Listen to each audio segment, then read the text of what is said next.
Hello and welcome back, YouTubers. I am Protomario, and today we are reviewing the insanely twisted Shadow Planet. This game is an Xbox exclusive, and it is available on the Xbox Live Arcade. This is a pretty good game. It's a shooter, kind of explory, side-scrolling game. It's very similar to Echo the Dolphin and Solar Jetman, if you've ever played those games. It was created by Shadow Planet Productions and Fuel Cell Games, as well as Gagni, G-A-G-N-E International. There you go. It was published by Microsoft Studios, so I very much doubt that it's going to become a multi-platformer anytime soon, and as of now, it doesn't have any future being released on the PC, so that is unfortunate, but good for us Xbox holders, at least. It is an interesting game that's been developing since 2007, and it was demonstrated in March 2011 at the Penny Arcade Expo East.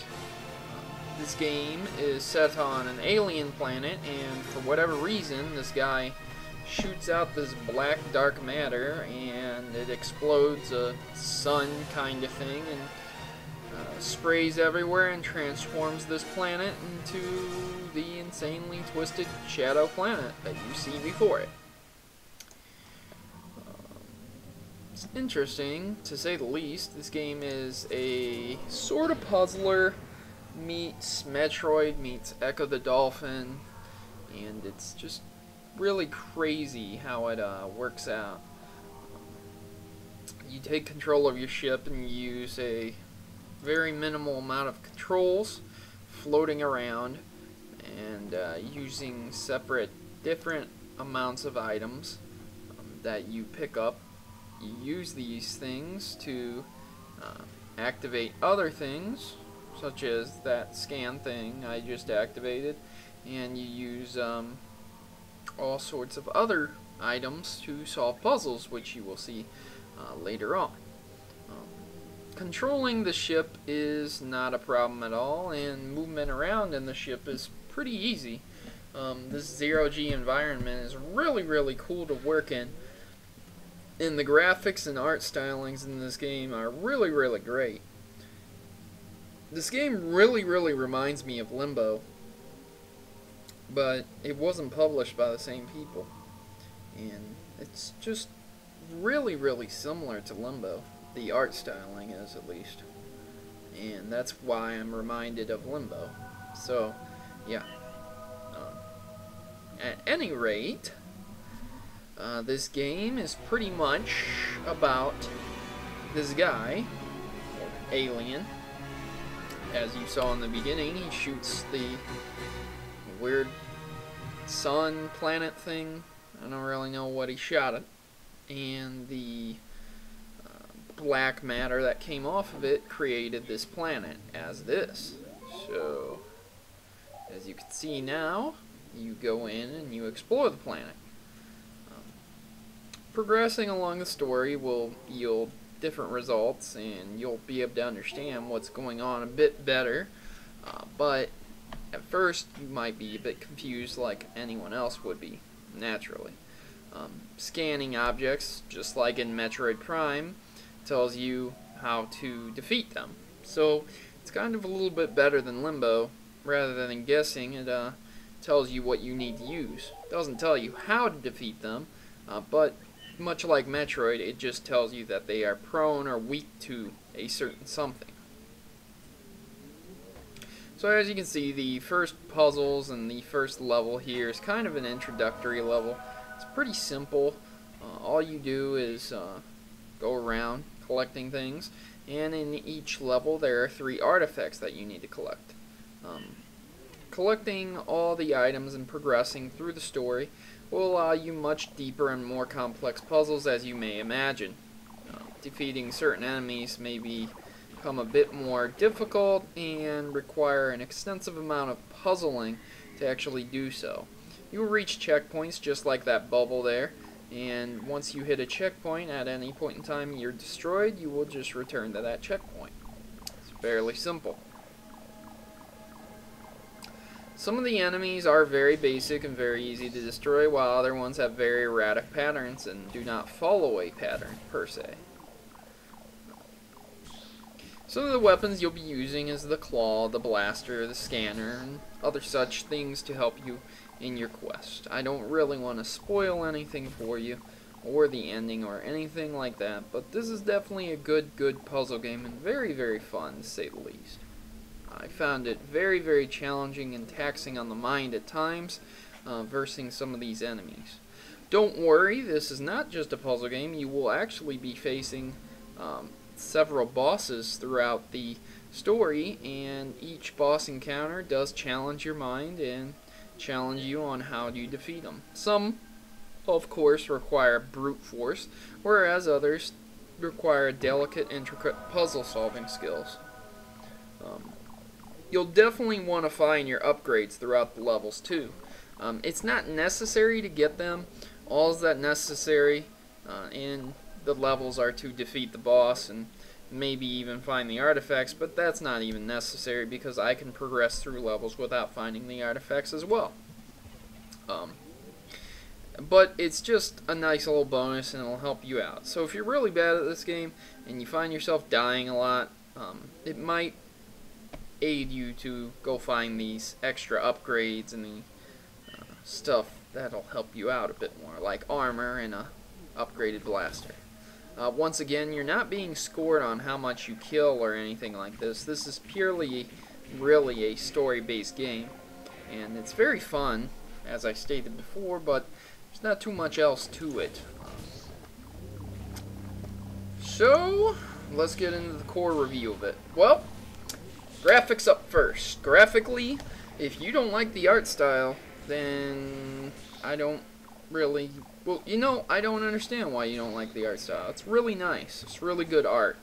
The person who designed this was really on top of things, and they did a really great job, to say the least. I really like it, and it's really nice. You can see in the background how it's dark and dreary and purplish. You can see how everything's a shadow, hence the name, Insanely Twisted Shadow Planet. But it's not just that, it's just really cool looking. I don't know, I can't really describe it. I just really like the smooth art styling. It's really smooth within this game, and I really think they did a dynamite job on the art styling, to say the least. One thing I didn't like is in the HUD interface. Well, there is no HUD, no heads-up display, but there's no little life bar or ammunition or goal or tracker, you know, on your screen at the time, so that can be kind of confusing and a little bit annoying, but it's not killer at all.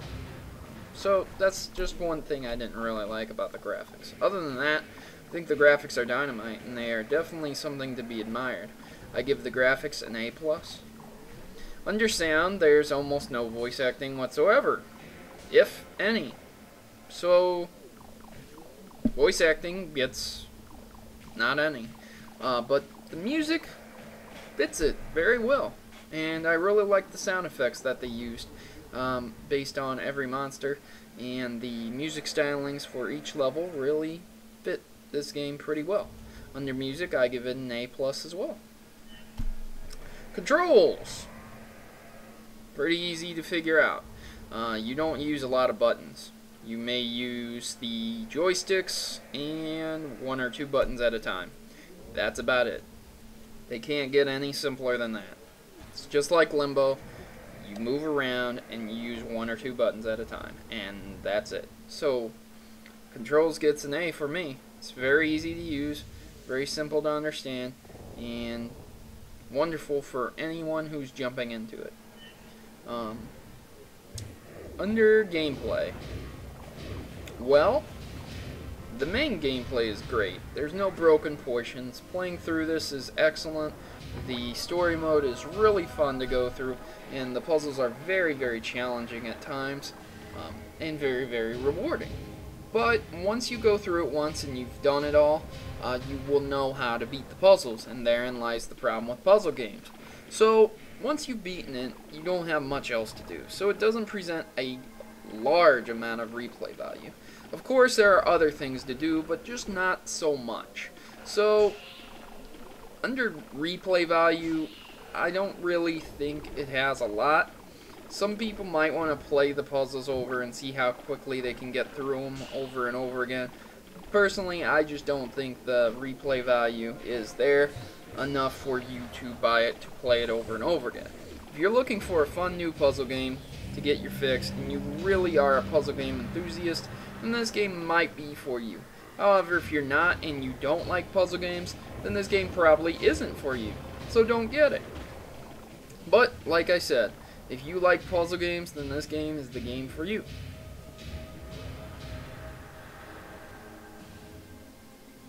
Under gameplay, I give it a C+, because there's just very little replay value. It's fun, it's great to play, very, very good, very well designed, nothing broken. It's just not really any replay value after you've done all the puzzles. Overall, guys, I would definitely give this game an A-, B+. It's a really, really fun game, to say the least, but it's not one of those games that everyone would pick up or everyone would enjoy. A lot of people may enjoy this, and even some people who aren't puzzle game enthusiasts may enjoy this. However, as it stands, I must say that this is more of an enjoyable game for those who are fans of the puzzle genre.